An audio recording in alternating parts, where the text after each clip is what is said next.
From the Presidential Palace, Manila, Dateline Malacañang.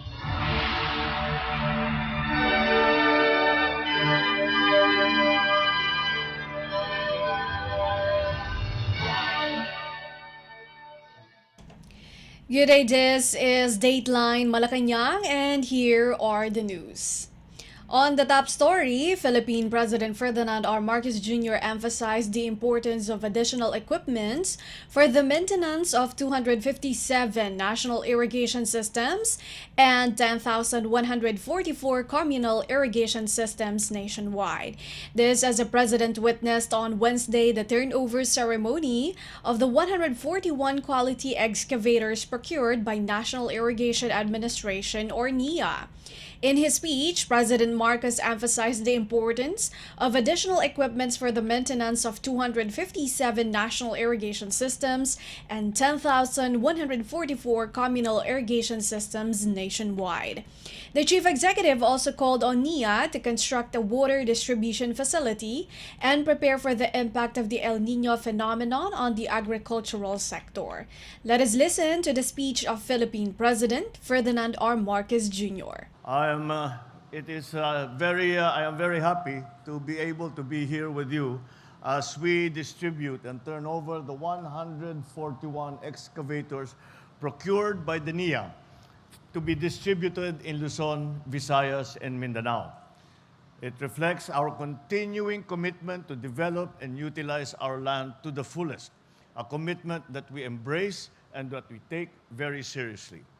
To ensure the productive, efficient use of our agricultural lands, it is imperative that we continue restoring and maintaining our irrigation systems.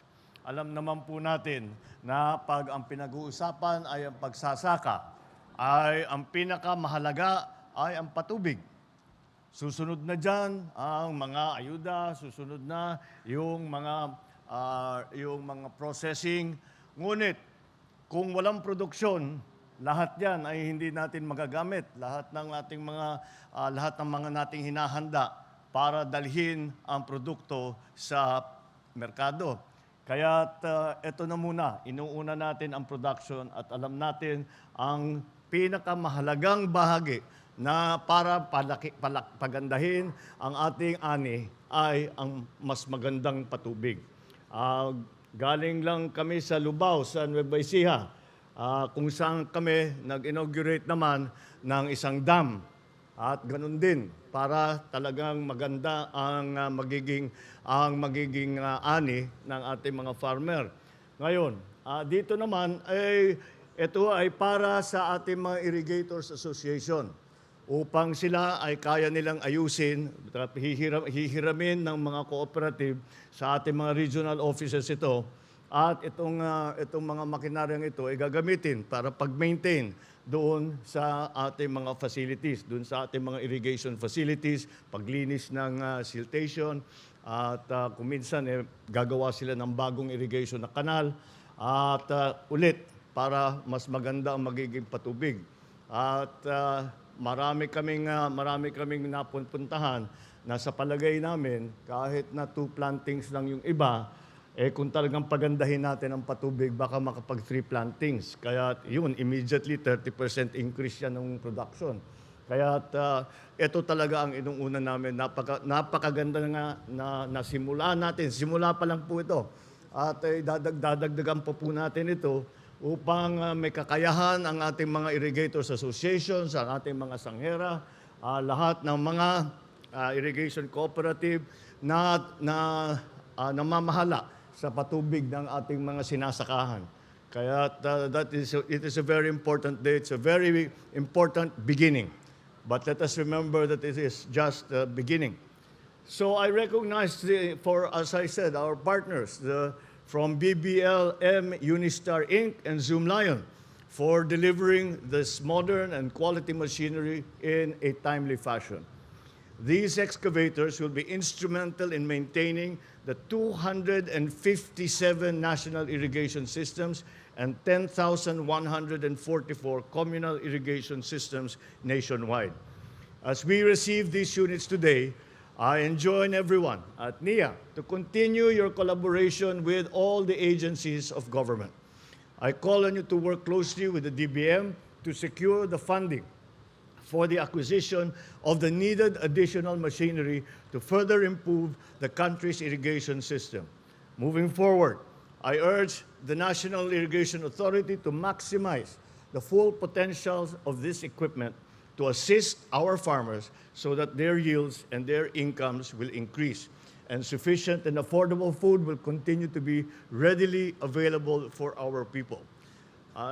This has become a particularly urgent subject in the face of what is being forecast as an El Nino season, at least for the first quarter of 2024.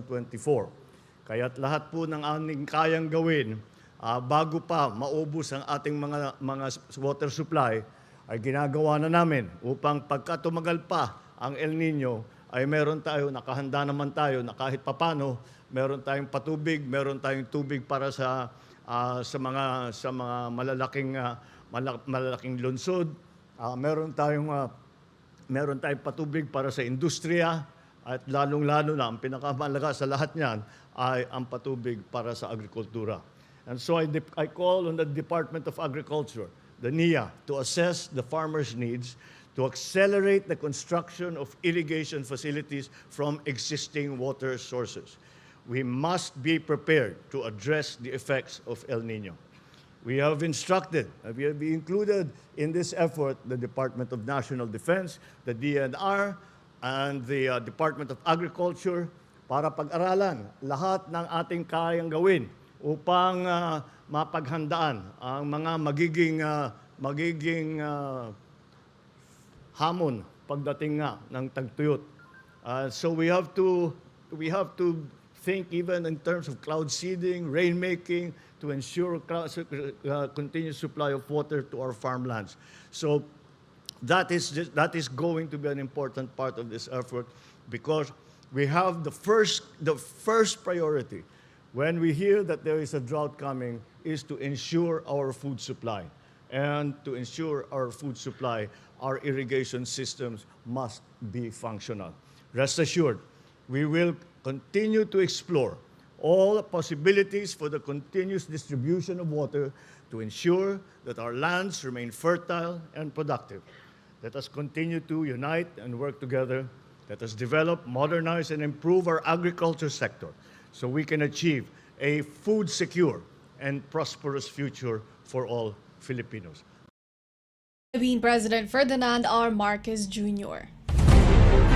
Dateline Malacañang. Philippine President Ferdinand R. Marcos Jr. on Wednesday said the El Nino Task Force has been reorganized as part of the extensive efforts to ensure food, water, and power security amid the weather phenomenon.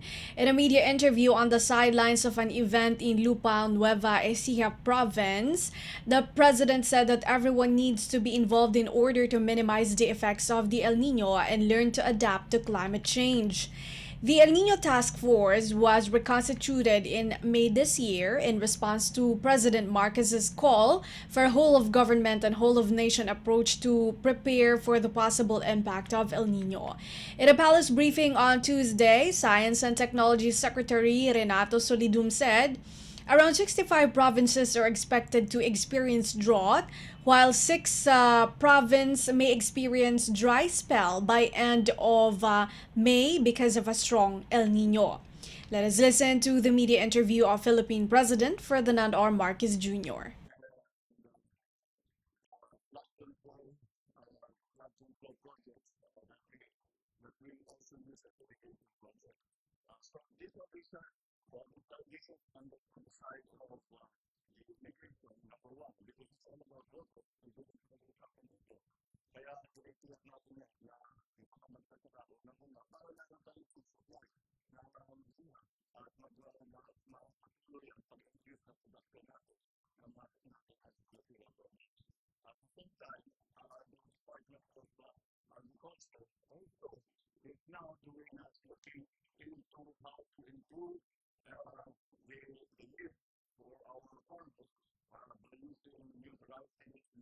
develop a new hybrid, maybe more new technique so we can save water. Meron mga technology na bawas ng tubig, isip ko lang ng tubig, pwede ka magpapagin ng palaw. So, makadumagay yung electricity na. So, this is the kind of thing that we have to do. We have to think about energy. Because as we all know, when the water levels in our dams go down, the energy becomes a scarce resource. And we have to be more efficient in the distribution of our whatever power that we generate. Kailangan maganda ang ibig kasi maraming savings yan. Kung maganda ang pag-transmit, hindi tayo pumupunta talaga din sa nangangailangan at nawalang power leading to sa mga may surplus areas. So that's why even sa energy, we are also accelerating the transmission line, putting up the transmission line, so that we have a better system, a more extensive system for that. Water is the same thing. We have to be very logical and rational the way we distribute the water to be able to determine which areas really need the water most. So, unahin natin along the road of the time. And we concern about that. My remarks. Because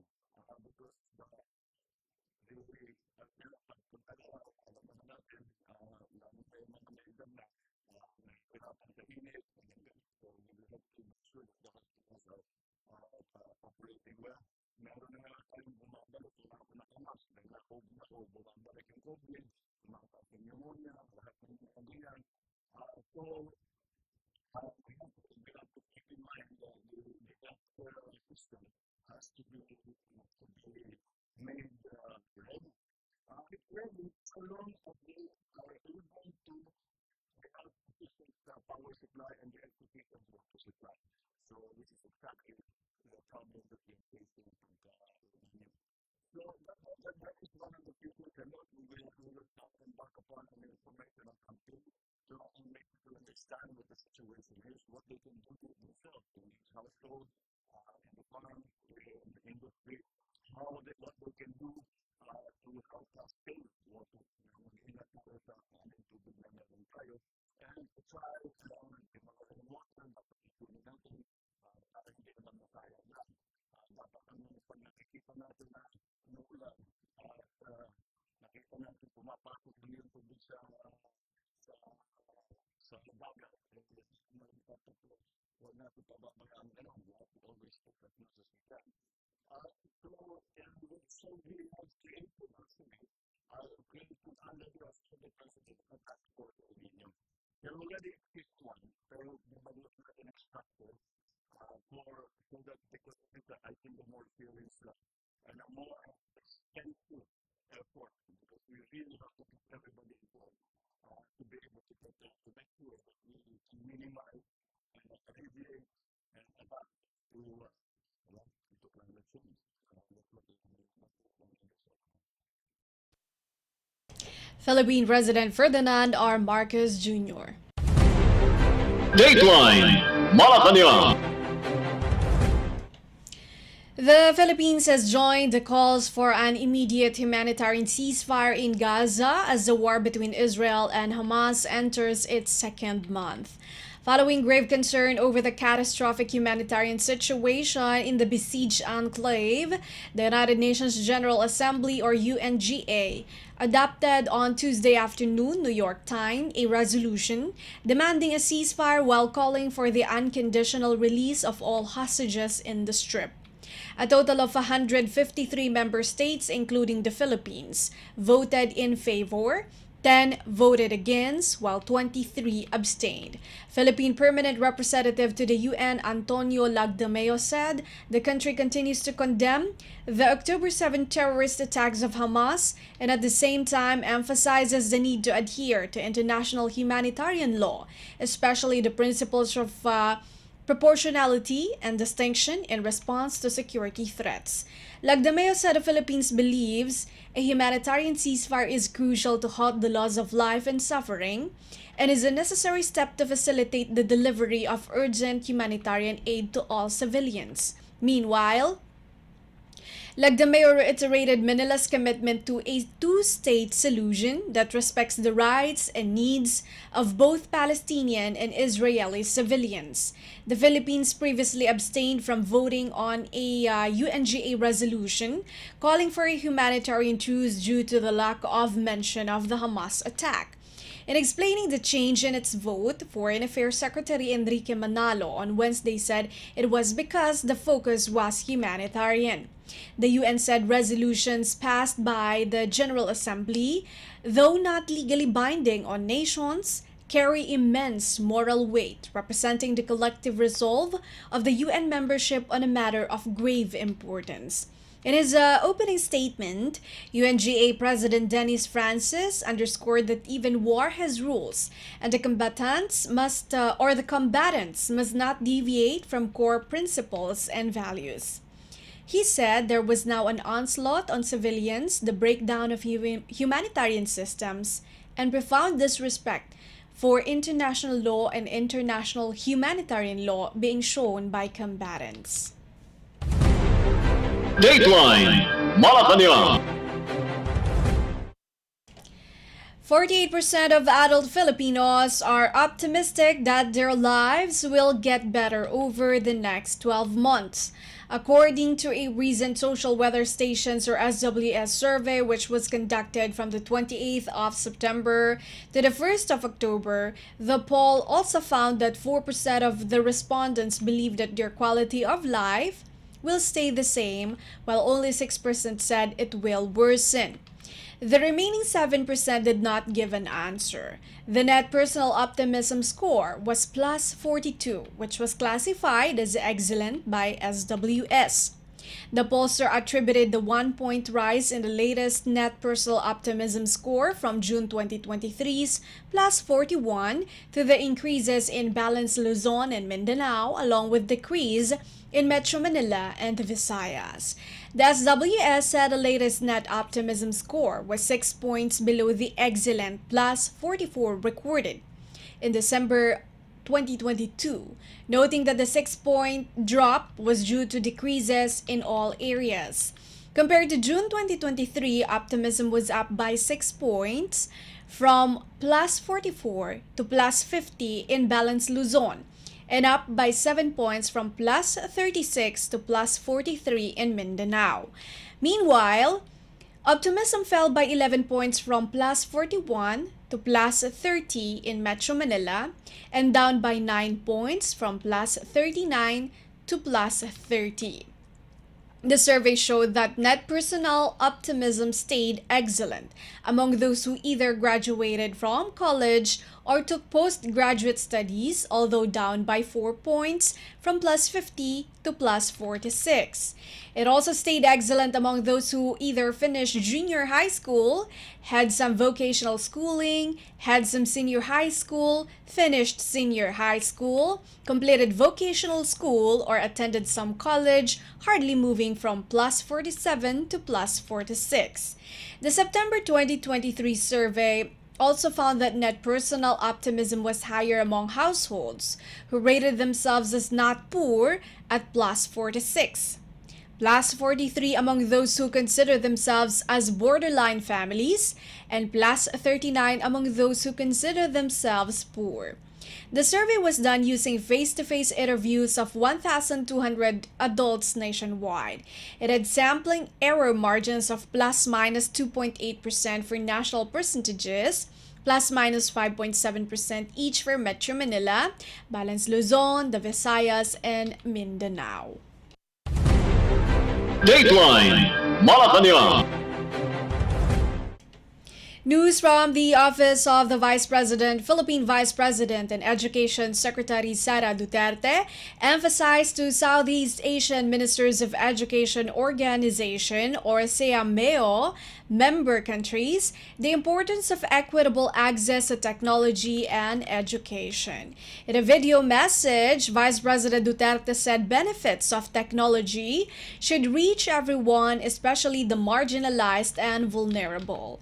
The Vice President, who currently serves as SEAMEO President, made the statement based on the United Nations Educational, Scientific, and Cultural Organization, or UNESCO 2023 Global Education Meeting, or GEM report, which shows that technology is changing the way education is being delivered in Southeast Asia. The report said the region has placed high priority on technological reform for socio-economic development, with around 400 million internet users in 2020, and about 40 million of it went online for the first time. With almost 3 million enrollments, Indonesia, the Philippines, and Vietnam had the highest growth rate of new learners in Coursera. In this digital age, however, Vice President Duterte said industries are evolving rapidly, demanding new skills and competencies. The 2023 GEM report was launched on the sidelines of the SEAMEO 46th High Officials Meeting held on November 28 to 29 in Bangkok, Thailand. Vice President Duterte said the recommendations in the report must be carefully considered by SEAMEO member countries in implementing educational reforms, curricula, policies, and programs to national and local context. She hopes that the findings of the report would facilitate more opportunities for collaboration in the region. Dateline Malacañang. In other news, the Philippine Senate unanimously approved on Wednesday proposed Senate resolution numbers or SRN 790 and 878 on the Philippines Pax with Brunei Darussalam and South Korea. SRN 790 sought to concur with the agreement signed between the Philippines and Brunei Darussalam aimed at eliminating double taxation and preventing fiscal evasion on taxes on income arising from cross-border transactions between the two Southeast Asian countries. Meanwhile, the ratified SRN 878 will allow the Philippine government to pursue its agreement with South Korea to allow Filipinos, including their dependents and survivors, to be equally eligible for Social Security benefits like South Korean nationals. In a statement, Senator Amy Marcos, sponsor of both resolutions as chairperson of the Committee on Foreign Relations, said that under the Philippines-Brunei Double Taxation Avoidance Agreement or DTAA, business profits will be taxed only in the state where the company is doing business unless the company has a permanent establishment in the other state. The DTAA allocates taxing jurisdiction between the two countries or the two contracting states, clearly eliminating double taxation of income. On the other hand, the Philippines shall allow as a tax credit any tax payable in Brunei on income or profits, and in turn Brunei shall credit taxes paid in the Philippines on income or profits derived from the Philippines. SRN 878 refers to the renegotiated agreement wherein the Social Security of Filipino workers in Korea will remain under Korea's National Pension Service or NPS, and there will be no transfer of contributions from the NPS to the Social Security System of Government Service Insurance System. The Filipino worker has an option to refund the NPS contributions at the end of their overseas employment contract under the same conditions given to Korean nationals. Mutual administrative assistance will also allow covered beneficiaries to file their claims with the designated liaison agencies of the Philippines or Korea. The Social Security Agreement was signed by then Foreign Affairs Secretary Teodoro Locsin and Korean Foreign Minister Kang Kyung-hwa in November 2019 on the sidelines of the ASEAN Republic of Korea Commemorative Summit in Busan, attended by former President Rodrigo Duterte. Dateline Malacañang. The Indian Embassy in Manila on Wednesday announced that India and the Philippines are conducting a maritime partnership exercise, MPX, in the West Philippine Sea to boost maritime cooperation.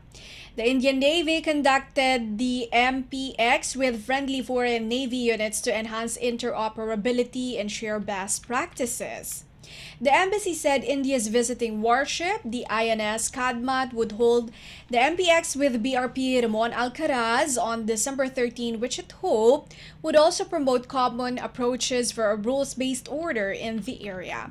In a reception on Tuesday night, Indian Ambassador Shambhu Kumaran said contributing to peace and stability in the Indo-Pacific region is a key priority for India. India also hopes to see stronger engagements with the Philippines, specifically in the areas of economic cooperation and national security. The envoy said New Delhi will also continue supporting Manila in calling for the adherence to a rules-based order and respect for international law amid latest developments in the South China Sea. The Indian Navy's indigenous-built ASW corvette, INS Kadmat, on a long-range deployment to key Indo-Pacific partner countries, arrived in Manila on December 12. Dateline Malacañang. Before we conclude our program, we would like to invite everyone to come and visit our Facebook page at the Radyo Pilipinas World Service. You will be able to hear and view our Filipino and English programs, including news updates here in the Philippines. Kindly subscribe, like, and share our posts as well. That concludes this edition of Dateline Malacañang for Radyo Pilipinas World Service. This is Bea Gaza. Good day and stay safe, everyone. From the Presidential Palace, Manila, Dateline Malacañang.